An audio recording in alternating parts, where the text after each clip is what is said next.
worked on all kinds of crazy projects. I have a very strange job. It's a very tough job to explain. I've worked for Microsoft, I've worked for other large companies, I've started a ton of my own companies.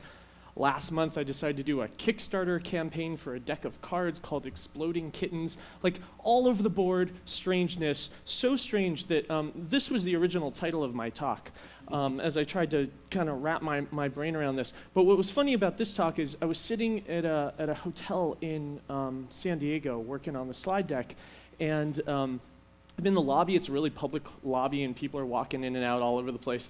And I could tell someone was looking over my shoulder as I was working on this slide. And I turn around, and it's this beautiful woman. And she's staring at me, and she's wearing this ridiculously short skirt. And she stares at me, and she smiles, and she says, "Neither does mine," and then turns around and walks away. And so I thought I'd better change the title of my slides to not get anyone the wrong impression. So what I thought I would talk about today is trying to kind of put a box around what I do. Primarily what I do is I tell stories for a living. I'm a professional storyteller, and the goal of that is to get large audiences in front of a product and to get them excited about something that they didn't know anything about just 5 minutes ago. And the best way I've found to do that is to apply technology, sometimes to apply unbelievably complex and expensive technology, sometimes to apply very, very simple technology. I've worked in all kinds of stuff from virtual reality headsets to to designing the Xbox, but all the way down to just a few simple tweets to get a point out, sometimes with spectacular results. So what I thought we would do today is I'll walk through a bunch of the projects that I've worked on, and then it's a quick session, so there's not really time for Q&A, but I'll be around afterwards if anyone wants to chat about any of these and what I've learned along the way as far as storytelling and using technology to empower it. So that went backwards. Here we go. So the first project I thought I would talk about is a book I wrote with friends. We thought we would go way old school. We wrote this book called Kathy's Book. And the way that this book worked was it was the story of an 18-year-old girl who had unbelievable things happen to her, but the book was written from the point of view of her. It was actually her journal. And what was unique about this book is everything in the book was real. So if Kathy mentioned a website that she visited, you could actually visit that website. If she mentioned a phone number, someone she called, you could call that phone number and talk to that person. We applied all kinds of really interesting, very basic tech to make this book real, to make Kathy's life real. And a great example that's sort of on the screen right now, she would say something like, "I'm so upset with my boyfriend, I never want to talk to that jerk again, I'm going to go home and tear up his picture." You turn the page of the book, and his actual torn up picture falls out of the book. You can pick up those pieces and put them back together, and now suddenly you get to see a picture of Kathy's boyfriend. If you're inquisitive, you can flip that picture over, and you see that he's written his phone number on the back of that picture, and you can call that phone number. Now you can listen, you can hear the voice on voicemail of Kathy's boyfriend. If you're really clever, you can probably figure out what his voicemail password is, and now you can listen to all the incoming messages as well. All these things started to make Kathy's life real, not just a work of fiction, but real. We applied very simple technology to tell a story in a way that had never been done before. And this is one of my favorite examples because what happens when you plug this in is Kathy actually comes to life. You can't tell the story of a girl and expect her to be real unless you create a Facebook page for that girl. So we created a Facebook page for Kathy, and when you create a Facebook page, one of the things you have to do is tell Facebook when that person was born. This is a little bit tricky for a fictional character. They are not born. They have no birth date. So we made one up, and a year later, what happened when her birthday came up, someone posted on her wall, "Happy birthday." This was a very, very strange thing because she doesn't actually have a life. But a few minutes later, there was another one, and I'll bet you guys know where this is going. By the end of a 2-day span, her page was inundated with these messages from real people telling a fictional character, "Happy birthday." This doesn't happen. Like, nobody calls up Luke Skywalker and says, "Hey dude, sorry about your hand," right? He lives in a different world than you do. It's a completely unrelatable topic. But in the world of Kathy, because we applied this tech, people started to relate to this story, and it started to matter to them in a way that was very important. Here we go. So we learned a lot from that. We learned how to apply a lot of these really cool tech to very static stories, and then tried an even bigger one. I want to walk you through this other one. This was something I built for Microsoft. They asked me to host the world's largest scavenger hunt. They wanted story embedded in everything. They wanted to send people all over the planet participating in a product for them. In this case, it was the launch of Windows Vista. And so what we did was we started hiding clues in the most spectacular places that anyone had ever seen. We identified buildings all over the world in 16 different cities, and we did these projections on the buildings. And every shape here is a clue. Every color is a clue. They would animate, they would get really, really intricate, and people went out to these locations to write everything down and take pictures and tweet about it and tell all their friends about what they had discovered superimposed on real-world landmarks. We did a bunch of skywriting all over the world. The thing about skywriting is when an airplane leaves smoke behind it, you guys have all seen this, by the time it gets to the last letter of a sentence, the first letter is so blurry you can't even make it out because it's a really time-consuming process. So I decided to invent a new kind of skywriting. What we did was we took 5 planes and we put these boxes in back of them that just left out puffs of smoke. And the puffs of smoke were all synchronized, so they all left synchronized puffs of smoke. And then the 5 airplanes could fly in formation in a straight line, leaving these puffs of smoke behind them, almost like a dot matrix printer. And they could print out an entire sentence super fast. In this case, it's a series of arrows, which they had to enter into their phones, which unlocked the secret to the next clue. We did fireworks. Every explosion you see here is a clue, depending on the color, the orientation, the shape, what fireworks it was around. People went crazy interpreting this stuff and telling their friends about it and winning prizes along the way. My favorite part about this is one of my favorite stories to tell. We needed a really exciting finale for this. So you guys have been to Las Vegas, the Bellagio Hotel? I'm seeing a bunch of nods. They have a giant lake outside the Bellagio Hotel, and they have a fountain show. And every half hour, the fountain comes to life, these huge fountains dancing to music. And we knew that CES was going to be happening in Vegas, and there was going to be thousands of our fans there. And we built a box that hijacked the fountains at the Bellagio without the Bellagio knowing. We plugged this box in, and I'm going to show you a quick video of this because it's so cool. We turned on all the fountains full blast. You'll see the show go as normal, and then our box turns on. It takes over the show. The fountains turn on full blast. We project holographic images onto the water, and you'll see like a 30-foot woman walk out of the water and start talking to you. There's going to be a bunch of weird puzzle things. I've edited the hell out of this clip, so don't try to interpret the puzzles, even though it seems really tempting. You won't be able to. You're missing very important parts. Just enjoy the movie because it's really neat.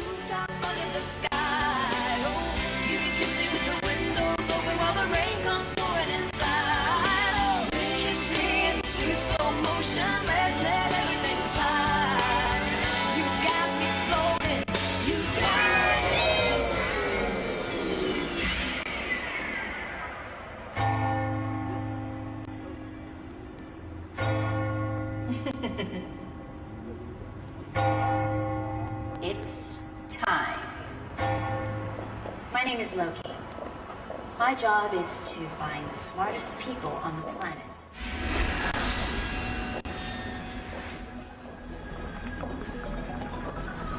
Think you've got what it takes?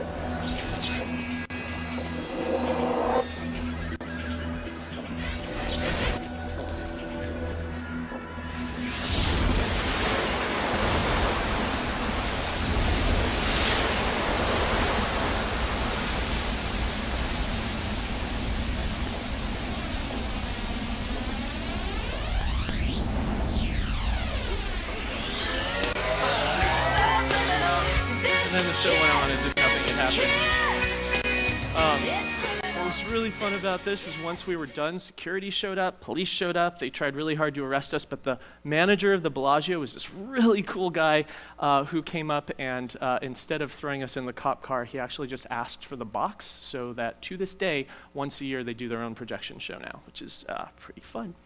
There we go. What's really fun, what's tricky about something like this is how do you end it? You've got millions of people roaming around the world interpreting fountain shows and fireworks. So we took the winner and flew them into space, which was a pretty neat reward for going through our insanity for a few months.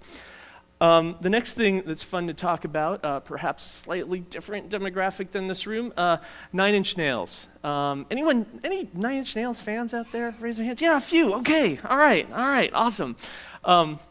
Trent Reznor is the front man for Nine Inch Nails. He called me up one day. He'd been following a bunch of the stuff I was building, and he said, listen, I've got this new album coming out called Year Zero.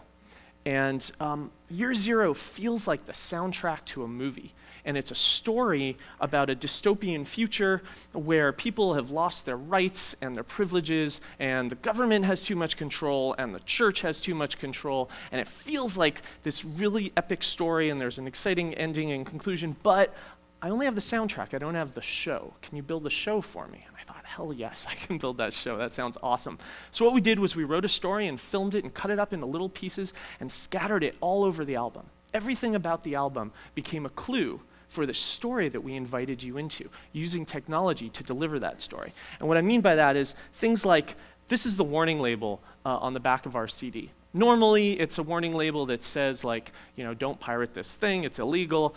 Ours said, be a patriot, be an informer, the United States Bureau of Morality. And you could call this phone number, and suddenly you're in the world. You hear voices from the future telling you about what kind of world they live in. We did other fun stuff. I'm sure you guys have seen this where you put an audio file into a computer, and it's just a crazy waveform. There's no real rhyme or reason to it other than representing the sound. You put the songs on this album into a computer, and you look at the waveform, and actual pictures show up, a hand reaching down from the sky, or we even found a way to embed a phone number in a waveform. Everything you touched about this became an invitation to participate in this story. One of my favorite examples is the CD itself. You buy the CD, the disc is just this image on the right, your left, a black disc. It just says Year Zero on the bottom and nothing else. You take that CD, you put it in your CD player, you listen to the album. When you hit eject, a different CD comes out of your CD player. It's the one on your left, on your right, which is a white CD with hidden codes and secret messages all over it. The way it worked was we coated the whole CD with a thermal ink, and the heat from your CD player ate that ink away so that it would reveal everything underneath. It would then grow back after time so you could do the trick over and over again for all your friends. I want to tell really quickly one of my favorite stories about this, which was the application of my favorite technology in the world, which is human beings. We decided to end this one with secret concerts.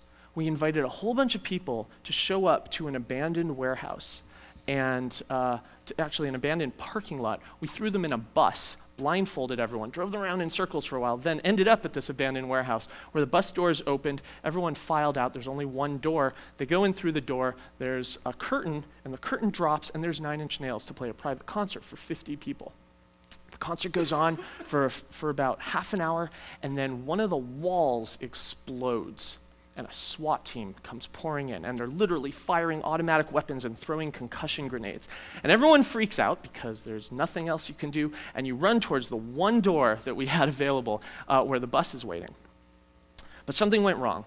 There were these three guys who saw the oncoming SWAT team firing automatic weapons and just sort of sat there like this. Like stoic, like what are you guys gonna do? We know this is fake. We know this, you can't actually touch us. And they just stood there. So what happened was one of the SWAT guys runs up to one of them, grabs him, throws him up against a wall, punches him in the face. Blood splatters everywhere. The guy falls on the floor, and the SWAT team members start kicking him. The other two guys turn white, and they run for the door, like they were supposed to do to begin with.